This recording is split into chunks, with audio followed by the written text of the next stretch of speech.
Hey folks, so the ethno-nationalist streamer Aristocracy is apparently very, very angry at me. So angry, in fact, that she's gone and literally doctored Discord chat logs of me to try and get me banned, apparently. I mean, I'm not sure exactly how she thinks that would work anyway. Like, do you think that Twitch would just, like, take a random screenshot with no evidence whatsoever that it's real and ban someone based on that? From a different platform, everything. I don't really know how she thinks this works, but she's doing it anyway. So, yeah, here is her posting this on her Twitter.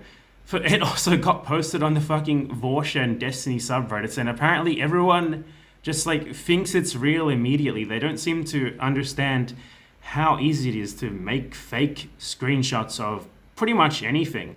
Like, all you need to do this is to just, like, open Discord in a browser and go to inspect element. You can just change anything that anyone said. You can do it on Twitter. You can do it on like any website out there. That's pretty fucked up, isn't it? And well, the reason why she's doing this is because I've exposed her for her Nazi-like beliefs, and we'll get into that further on in this video. Don't worry, I'm going to play the clips and where her rhetoric essentially mirrors exactly that of white nationalists, such as the Christchurch shooter, Tucker Carlson, etc. And when you see it, you will, if you haven't already seen it, you will definitely be pretty amazed at how incredibly close they line up. So she saw that, and her reaction has been to try and get me banned. Like, she's told her followers to go and basically try to falsely report me on Twitch constantly, and I've been getting spammed with notices because Twitch informs you whenever someone from Germany reports your channel, you get a notice from Twitch in your email.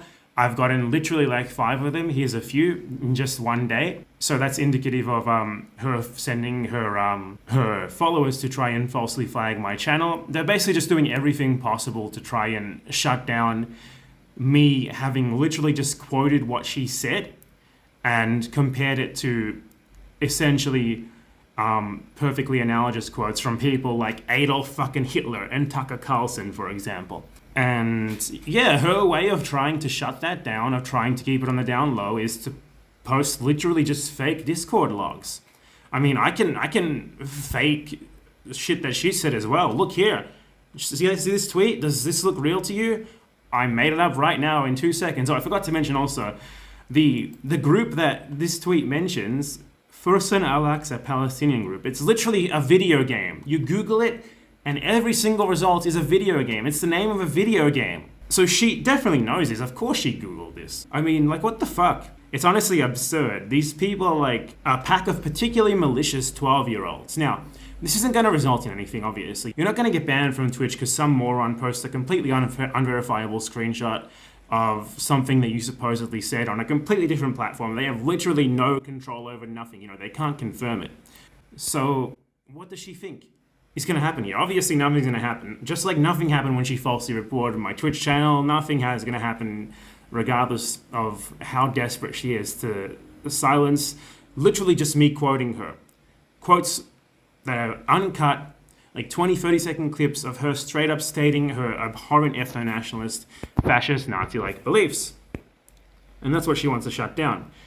So, you know, what better way to get back at her here for her being just a complete moronic piece of shit? Like, I've never called for her to be banned. She should certainly, like, individuals should certainly disassociate from her for her awful political beliefs, but I don't think she should be banned from Twitch. But regardless, she thinks that anyone who calls her out should be banned from Twitch. So the least that I can do here, in response to her making up just obviously incredibly fake Discord logs of me that literally reference a fucking video game group, you know, the best thing that I can do is to play the clip of her stating verbatim in her own words her beliefs compared to those of white nationalists and Nazis who have the same beliefs, except rather than for a Jewish ethno-state, they believe in a white ethno-state.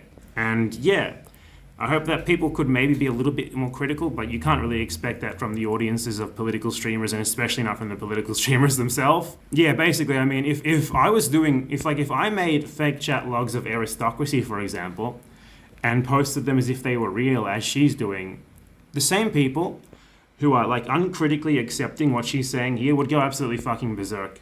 They would be fucking like, oh my god, Bad Empanada is such a piece of shit. It's just such an amazing example of just the complete dishonesty of these people.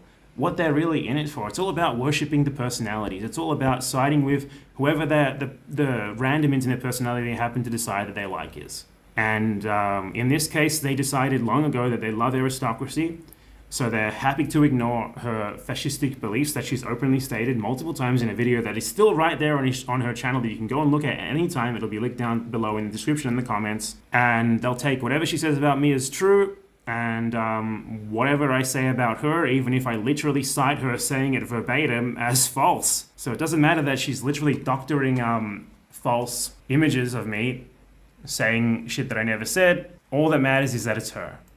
So yeah, enjoy this clip of aristocracy stating her beliefs that I have not edited except to cut down to like 20 to 30 second sections. These are all her setting her own beliefs. If you want to confirm it, you can go and look down in the video that's linked in the description below. You do a population exchange, it's very hard to reverse the change because you basically just recreate the problem even worse when you try to reverse it. And this is one of the problems with the Palestinians having the right to return, because they want to take up space. They want to, come return, and they're a much larger population now. I don't think Palestinians can ever get the right of return, because as the Vox mentioned, there's over 7 million. Those 700,000 have now become 7 million in terms of their descendants. I don't think there's no room. They can't come there, and Israel still remain a majority state. So the only solution to me is, if you think that Israel is the cause of the refugee problem, are financial reparations. And Israel does not actually have as much money as a lot of people think.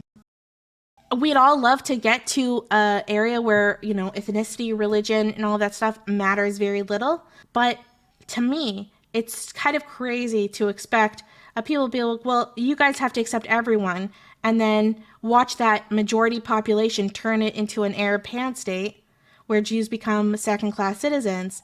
Saying, okay, like, you guys should just have to deal with that, right? You could just have to take the hit so you have the moral headway. It makes sense in a world where there are tons of ethnic and national and religious states, right? To at least have one for your own where you're safe, at least for just one country. And I think that that's totally valid. And this is why I get really scared that Israel is going to become an apartheid state. And all those lefties are going to turn out to be right when they criticize Israel, calling it apartheid. Because if they keep building the settlement, and more settlements happen, it's going to be more and larger of a human rights disaster to pull out and to get rid of the Jews from the region and give them back to the Palestinians. So it means that the only solution you're going to have is a one-state solution, where everything becomes an Israeli state. The big problem with that is that for Israel to continue to exist as Israel and not just, become a non-Jewish state, and that's just a typical Arab country in the Middle East with an Arab majority population, Israel, and to remain with Western values and all those things, Jews need to remain the majority of the population. It's a hard place to live, especially when compared to other Western countries. It's very expensive, and there's very little space. The idea of like a 3-bedroom house, you don't get that shit in Israel. You do not get a 3-bedroom house in Israel. That is something that is only allowed for the rich, the very, very rich. In Israel, the most you will get is a shitty apartment. Everyone lives in shitty apartments, okay? So the only place you're going to get a house, if you want a house and you want your kids to be able to have green space and be able to run, is in the settlements.